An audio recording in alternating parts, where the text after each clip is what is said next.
If you are from the village, you can really relate to what is happening right now. Fetching water from the river or from the nearest tap that is shared by the rest of the community, and you had to walk kilometers to go and get this water so that you can wash your clothes, wash yourself, wash your house, clean everything, until your parents realize the usefulness of a borehole system. Then you get liberated. You don't have to do all of these chores on a daily basis.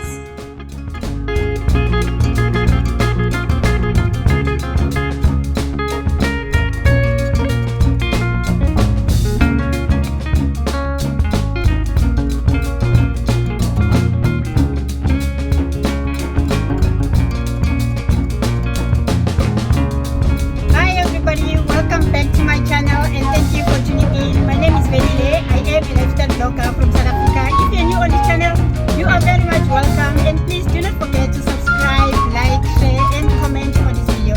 Thank you guys for tuning in. Today I'm going to be talking about the borehole system, how much it costs and how much would you expect to pay if you had to install one in your homestead.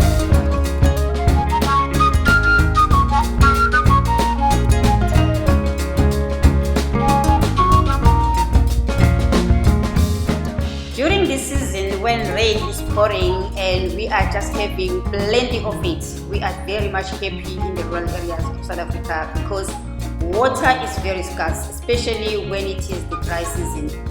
You have to work hard to get water in our rural areas, but who wants to do that? I mean, long time ago I realized that I don't want to be part of it. I have to find ways to get water right straight in my own yard, in my own homestead, so that I don't have to go around and looking for water each and every day. But for those who are unable to do all of that, putting borehole system and cannot afford that in the rural areas, it is still really a problem as I'm talking to you right now. So people make sure that they collect water in every way, in any way, using JoJo tanks or anything, so that they can really try and harvest as much water as possible to prepare for the dry season. Okay, let's talk about the borehole system because that's what we are here for, how much it costs to install and how it works. In my household, my homestead has two systems. We have a tap that draws water all the way from back there where the municipality pipes are crossing. It's one of the things that recently have been done in my village, and we took advantage of it just in case. And it has been helping a whole lot because we draw water with a pipe that we had to pay for.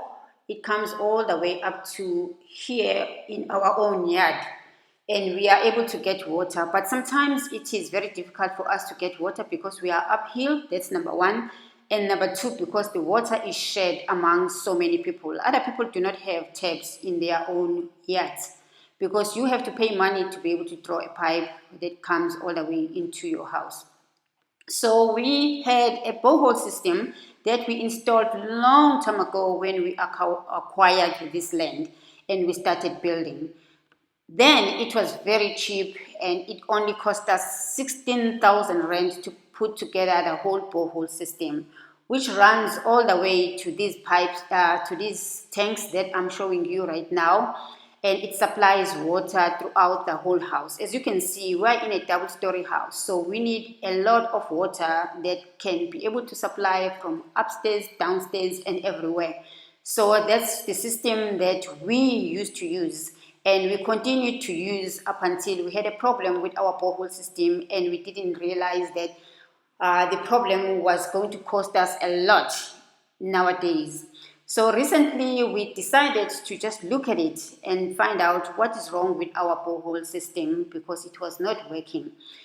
We've been using the pumping system where the water that we draw from the pipes down, as I showed you, into the tap that is the municipality tap that we draw water from to our yard, and then we ran the pipes again to make sure that we get the pump that I've just shown you to pump water to each and every JoJo tank, as you can see, and it goes straight into the house, and we get to be able to get as much water as we can As you can see, in our kitchen, we have water that we can use to wash dishes easily and we don't have a problem. Oh well, maybe let me put it this way. We do not have a problem up until there is no water coming from the municipality pipes down there. So we end up having no water at all and we are just back to square one. So we decided, look, we invested a lot to put the borehole system. Let's look at why is it not working. So we called the electrician to come and look at it. And We this discovered is what we that found. this control box, the wires had bent and all of that. So we put a new control box. And then after that, it didn't work.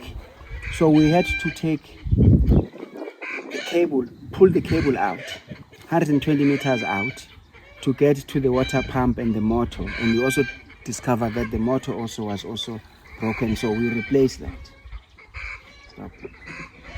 As my husband explains it, we had to do all of that, pull the cables out to really get to the bottom of it, because the problem was not that there was no water. There is water, a whole lot of water, but we had so many problems that we didn't know. So we went to the nearest hardware in Dundee and we bought the control box, the pump and the motor. The control box cost us 2,900, the pump and the motor cost us 8,400. The expenses that we were not ready for. Remember, we are repairing, we are not installing the borehole system. It was already there. But if we had to install the borehole system, it would have been a different story. The cost is way too much now. When we did it, we put the borehole system in our homestead in the early 2000s. As I told you, we paid 16,000 rands. And right now, when we asked our electrician and also asked at the hardware how much it will be, they said it was close to 66,000. 66,000 to put a borehole system in your household these days. This type of work includes two types of services, the electrician and the plumber. Both of them are costing you as they go. So that's why it comes to 66,000, because it's the material, their labor and everything. We worked throughout the whole night trying to fix our borehole, and then the following day our plumber was there, so as our electrician, as you can see. Now they were discussing how they are going to make sure that everything is well in both sides, the plumbing side and the electrician side. And the plumber did his own thing and everything started working. We started seeing the water coming out now from the borehole system to our tanks. So now we are in a situation where we have two systems that are supplying us with water. And Dr. Sitole here is excited. The good news is, if there's no water coming from the tap, from the municipal water, we have fixed the borehole. The borehole is now pumping water straight into the tank, as I would show you exactly how it works. The borehole pipe to the tanks, it's pumped with a pump there from the borehole, and guess what? We are even more excited because our garden tap has water coming out now. For years it has not been. Okay, Village Gang, I hope this video was of good use to you and it was informative, because that's what I intended to do with this video. Thank you for joining me in my homestead. Let's keep developing our rural areas in rural South Africa and making sure that we get what we deserve. Let's keep on building those beautiful mansions and showcasing what we are capable of doing as villagers. I am very proud of each and every one of us, because we are changing the narrative. Until the next time, let me just do this. Let me just upload this video for you guys so that you can watch and enjoy. Thank you again for watching. Until the next time, please do not forget to like, subscribe, share, and comment on this video. We are on the road to 40,000 subscribers. Let's just do this, Village Gang.